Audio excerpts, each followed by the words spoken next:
UP board विषय कक्षा 10 UP board कक्षा 10 विषय हिंदी काव्य पाठ 3 रसखान के सवैये प्रस्तुत है। कृपया वीडियो को अधिक से अधिक लाइक शेयर सब्सक्राइब करें तथा करवाएं। प्रस्तुत पाठ में कृष्ण भक्त कवि रसखान, जो मुसलमान होते हुए भी कृष्ण के अद्वितीय भक्त थे, उनके हृदय की अभिलाषा अभिव्यक्त हुई है। वो कृष्ण के इतने भक्त थे कि उन्होंने इस पाठ में यह अभिलाषा व्यक्त की है कि वह मथुरा गोकुल के ही निवासी बने और उनका यह सौभाग्य होता यदि वो मथुरा गोकुल वृंदावन आदि में जन्म लेते।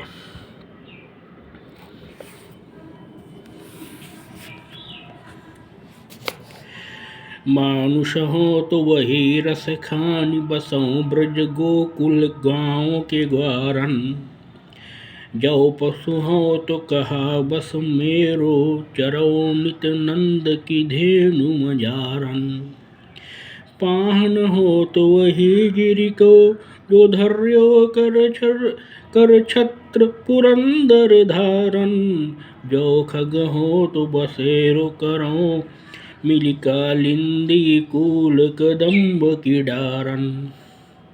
प्रस्तुत पद में रसखान ने अपनी मन की यह अभिलाषा व्यक्त की है कि मानुष हो तो वही रसखान। हे रसखान, यदि मैं आगामी जन्म में अगले जन्म में मनुष्य के रूप में पुनर्उत्पन्न हूँ, बसाऊँ ब्रज गोकुल गाँव के ग्वारन, तो मैं ब्रजमंडल के गांवों में एक ग्वाल के रूप में जन्म लूँ, वहीं निवास करूँ। जो पशु हो तो कहा बस मेरो, यदि मैं पशु के रूप में पुनर्जन्म लूँ, चरों नित नंद की धेनु मझारन, तो मैं प्रतिदिन नंद की गायों के साथ ही विचरण करूं, उन्हीं के साथ घास चुगूं खाऊं। पाहन हो तो वही गिरि को, यदि मैं अगले जन्म में पाषाण के रूप में उत्पन्न हूँ तो मैं उसी पर्वत का पाषाण बनूं, पत्थर बनूं। जो धर्यो कर छत्र पुरंदर धारन, जो जिस पर्वत को भगवान श्री कृष्ण ने पुरंदर अर्थात इंद्र के द्वारा की जाने वाली निरंतर वर्षा को रोकने के लिए धारण किया था। जो खग हो तो बसेरो करो, यदि मैं पक्षी के रूप में पुनर्उत्पन्न हूँ, मिली कालिंदी कूल कदम्ब की डारन, तो मैं कालिंदी अर्थात यमुना के तट पर स्थित उसी कदम्ब के वृक्ष पर निवास करूं, जिस कदम्ब के वृक्ष के नीचे भगवान कृष्ण अपनी लीलाएं करते थे। आज गई हुती भौरी हूँ, रस खानी रही वही नंद के भव नहीं। बाको जियो जुग लाख करोड़, जसोमति को सुख जात कयो नहीं। तेल लगाई लगाई के अंजन भौहे बनाई बनाई डिठो नहीं। डारी हमेल निहार निहारत भारत जो चुचकारत छो नहीं। प्रस्तुत पद्मानंद जी एक गोपी के रूप में कह रहे हैं कि आज गई हुती भौर ही हूँ, आज प्रातःकाल होते ही, भोर होते ही, रस खानी रही वही नंद के भव नहीं। मैं नंद के घर में गई। वाको जियो जुग लाख करोड़, जसोमत को सुख जात कयो नहीं।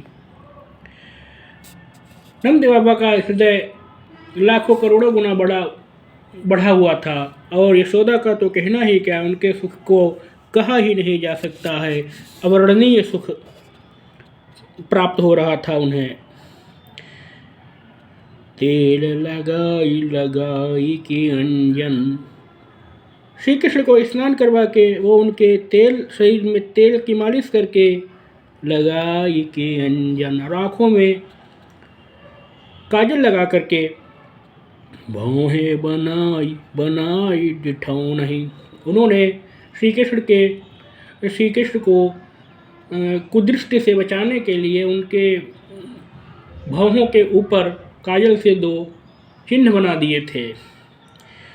डारी हमें लनिहार निहारत भारत जो चुचकारत छो नहीं। उन्होंने श्री कृष्ण को एक सुंदर सा हार पहना दिया था और श्री कृष्ण के ऐसे सौंदर्य को देखती हुई यशोदा फूली नहीं समाती थी, इतना असीम आनंद प्राप्त कर रही थीं। तृतीय पद, इसमें भी श्री कृष्ण की बाल लीला वर्णित है। धूरी भरे यति शोभित श्याम जू तैसी बनी सिर सुंदर चोटी खेलत खात फिरे अंगना पग पैजनी बाजती पीरी के छोटी वा छवि को रस खानी बिलोकत भारत काम कला निधि कोटि काग के भाग बड़े सजनी हरि हाथ सो ले गयो माखन रोटी। प्रस्तुत पद में रसखान ने श्री कृष्ण के उस बाल रूप का वर्णन किया है जब वो मक्खन लगी हुई रोटी खा रहे थे और एक कौवा उनके हाथ से रोटी छीनकर उड़ गया। धूरी भरे यति शोभित श्याम जू, धूसरित श्याम अर्थात श्री कृष्ण जी अत्यंत सुशोभित हो रहे थे, अत्यंत सुंदर लग रहे थे। तैसी बनी सिर सुंदर चोटी, और उनके सिर पर बंधी हुई चोटी भी वैसी ही अत्यंत सुहावनी प्रतीत हो रही थी। खेलत खात फिरे अंगना पग पैजनी बाजती पीरी के छोटी, वे मक्खन रोटी खाते हुए घुटनों के बल चलते हुए पूरे आंगन में खेल रहे थे। इससे उनके कमर में बंधी हुई करधनी बजती जा रही थी और वो एक पीले लंगोटी पहने हुए थे, पीला कपड़ा पहने हुए थे। वह छवि को रस खानी विलोकत भारत काम कला निधि कोटि, ऐसे सौंदर्य को रसखान देख रहे हैं और कह रहे हैं कि वो श्री कृष्ण के इस अद्वितीय सौंदर्य पर करोड़ों काम देवों को न्यौछावर करते हैं, अर्थात श्री कृष्ण ने अपने इस बाल रूप से करोड़ों कामदेवों के सौंदर्य को भी परास्त कर दिया है। काग के भाग बड़ी सजनी हरी हाथ सो ले गयो माखन रोटी, और उसी समय एक कौवा श्री कृष्ण के हाथ से मक्खन युक्त रोटी को लेकर के उड़ गया। यह देख करके रसखान जी ने कहा है कि हे भक्तों, इस कौवे का इतना महान सौभाग्य है कि इसको श्री कृष्ण की माखन रोटी खाने का अवसर प्राप्त हुआ है। यह कौवा एक पक्षी योनि में उत्पन्न होने पर भी हम मनुष्यों से अधिक भाग्यवान है कि इसने साक्षात भगवान श्री कृष्ण से प्रसाद प्राप्त कर लिया है। जा दिन ते वह नंद को छोरा या बन धेनु चराई गयो है मोहिनी तान निगोधन गावत बेणु बजाई रिझायु गयो है वादन शोक छुटो न शोके रसखान ही में समाई गयो है कौन काहु की कान करे सिगरो ब्रज वीर बिकाई गयो है। प्रस्तुत पद में रसखान ने श्री कृष्ण के द्वारा किए जाने वाले वेणु वादन अर्थात वंशी को बजाने से उत्पन्न होने वाले प्रभाव का वर्णन किया है कि उससे गोपिकाएं अत्यंत मुग्ध हो गई हैं, वो अपनी सुध बुध भूल गई हैं। और उससे क्या प्रभाव पड़ा है? जा दिन ते वह नंद को छोरा या बन धेनु चराई गयो है, जिस दिन से वह नंद का बालक नंदनंदन श्री कृष्ण गायों को चराने के लिए वन में जाना आरंभ किया है, मोहिनी तान निगोधन गावत।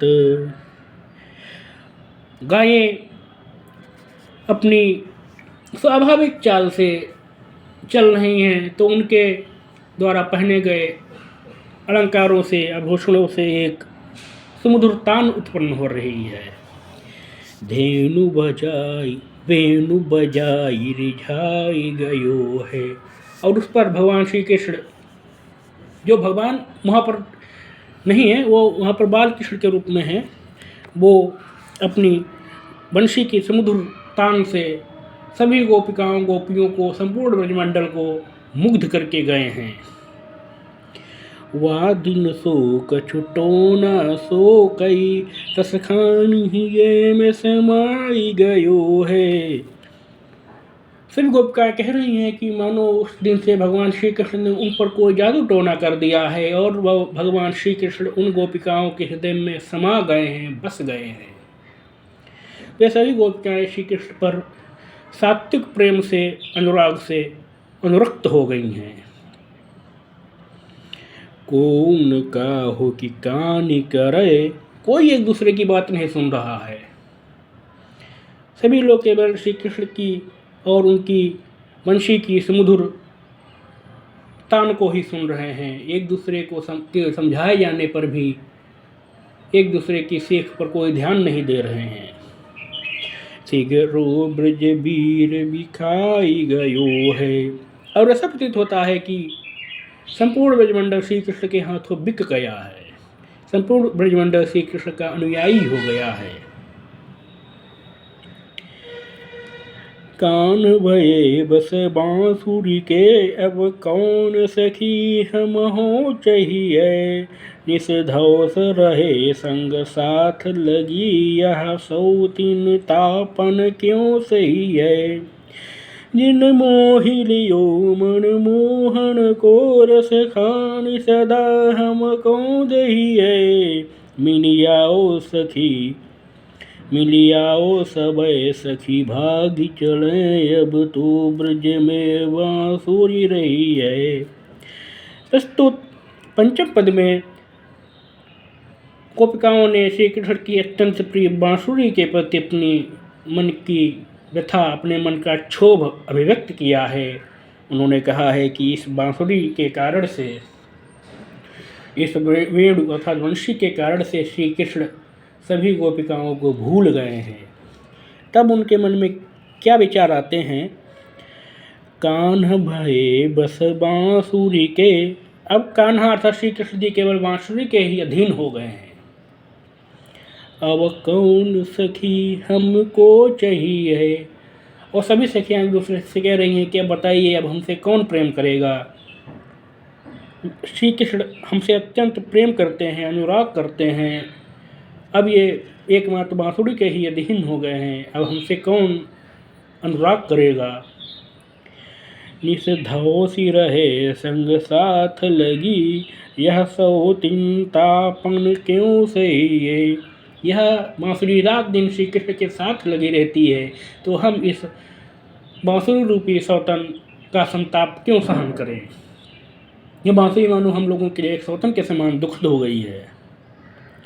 जिन मोहि लियो मन मोहन को, रस खानी सदा हमको दहिए। जिस बांसुरी ने मनमोहन श्री कृष्ण को मोह लिया है और रात दिन हमको दाह देती रहती है, संताप कष्ट दुख देती रहती है। मिलियाओ सबय सखी भागी चले, अब तो ब्रज में बांसुरी रही है। और सभी से क्या कहते हैं कि हम लोग मिलकर के योजना बना करके इस ब्रजमंडल से भाग जाएं, क्योंकि अब तो यहाँ केवल बांसुरी का ही अस्तित्व रहेगा। हम लोगों का अस्तित्व मानो समाप्त हो गया है। मोर पखा सिर ऊपर राखी हूँ, गुंज की माल गरे पहिरऊंगी। ओढ़ी पीताम्बर लय लकुटी, बन गोधन ग्वारन संग फिरऊंगी। भाव तो वो ही मेरो रस खानी, तो तेरे कहे सब स्वांग करूँगी, यह मुरली मुरलीधर की अधरान धरी अधरान धरूँगी। प्रस्तुत पद में गोपिकाएं श्री कृष्ण की भक्ति में इतनी तल्लीन हो गई हैं कि वो श्री कृष्ण का स्वरूप धारण करने का विचार कर रही हैं। गोपिकाएं कहती हैं, मोर पखा सिर ऊपर राखियूं, हम लोग अपने सिर पर मोर पंख को धारण करेंगी। गुंज की माला गरे पहनूंगी, और गुंजलता के पुष्पों की माला अपने गले में पहनेंगी। ओढ़ी पीताम्बर लैल कुटी, पीताम्बर ओढ़ करके और एक डंडे को लेकर के, लाठी को लेकर के, बन को धन ग्वारन संग फिरूंगी, गायों और ग्वाल वालों के साथ वनों में उन गायों को चराती हुई विचरण करेंगी। गोपिकाएं ग्वालों का वेश धारण करने के लिए इसलिए कह रही हैं क्योंकि महिला या बालिका होने के कारण से उनको घर से निकलने नहीं दिया जा रहा है, केवल बालक ही गायों को चराने के लिए जा रहे हैं, और इसीलिए वो बालकों का ही वेश धारण करके श्री कृष्ण के साथ जंगलों में गाय चराने के लिए जाना चाहती हैं। इसीलिए वो ग्वाल वालों का वेश धारण करने का विचार करती हैं। भाव तो वो ही मेरो रस खानी, सो तेरे कहे सब स्वांग करूँगी। गोपिकाएं कहती हैं कि मुझको एकमात्र वही नंदन श्री कृष्ण मन भावन लग रहा है, अत्यंत प्रिय लग रहा है, जिसके कहने से या जिसके प्रेम में पढ़ करके वो यह सब स्वांग करेंगी, एक नकल करेंगी। या मुरली मुरलीधर की अधरान धरी अधरान धरूंगी, और वो एक मुरली ले लेंगी, बंशी ले लेंगी। जैसे श्री कृष्ण मुरलीधर हैं, वैसे ही वो ये लोग भी मुरली को लेकर के मुरलीधर का अनुकरण करेंगी, और स्वयं एक मुरलीधर बन जाएंगी। और जो मुरली उनके श्री कृष्ण के अधरों पर रखी हुई है, जो मुरली श्री कृष्ण के अधरों पर रखी हुई है, उसी के वो अपने ओष्ठों पर लेकर के उसको बजाएंगी, कोई अन्य मुरली नहीं प्रयोग करेंगी। कवित्त। इसी पाठ में अगला भाग कवित्त है। इसमें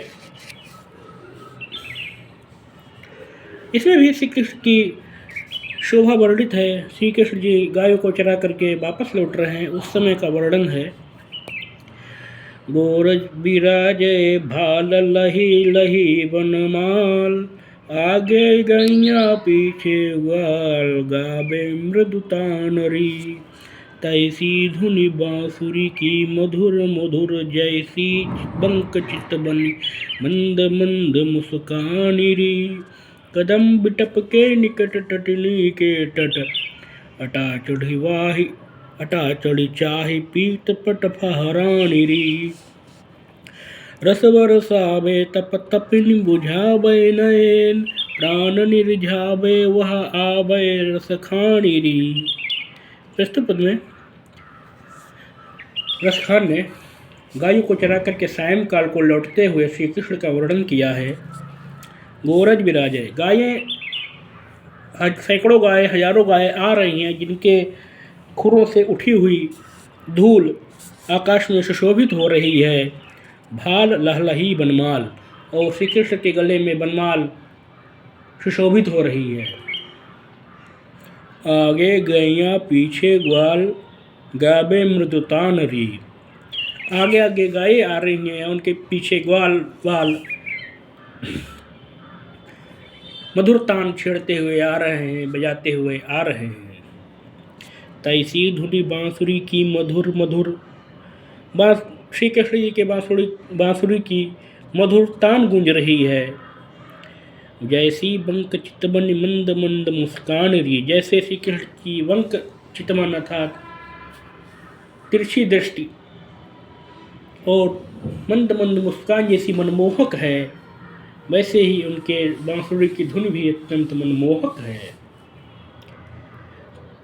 कदम बिटप के निकट तटनी के तट, यमुना के तट पर कदम्ब के वृक्ष के निकट अटा चढ़ी चाही पीठ फन पट फहरा निरी, उसके ऊपर चढ़ करके श्री कृष्ण अपने पीले वस्त्रों को फहराते हैं। उस समय चलने वाली वायु से उनके पीले वस्त्र लहराते हैं। रस बरसावे तपनी बुझावे नयन, श्री कृष्ण अपने नेत्रों से मानो रस की वर्षा करते हुए उनके गोपिकाओं के शरीर में उत्पन्न हुए संताप को बुझा रहे हैं, संताप का शमन कर रहे हैं। प्राणन रिझावे वह आवे सखी आनिरी, सभी सखियाँ एक दूसरे से कहती हैं कि अपने नेत्रों से हमारे शरीर पर मानो अमृत वर्षा करते हुए, रस की वर्षा करते हुए, हमारे प्राणों को रिझाते हुए, आकृष्ट करते हुए, हे सखियों वह श्री कृष्ण आ रहे हैं, पधार रहे हैं।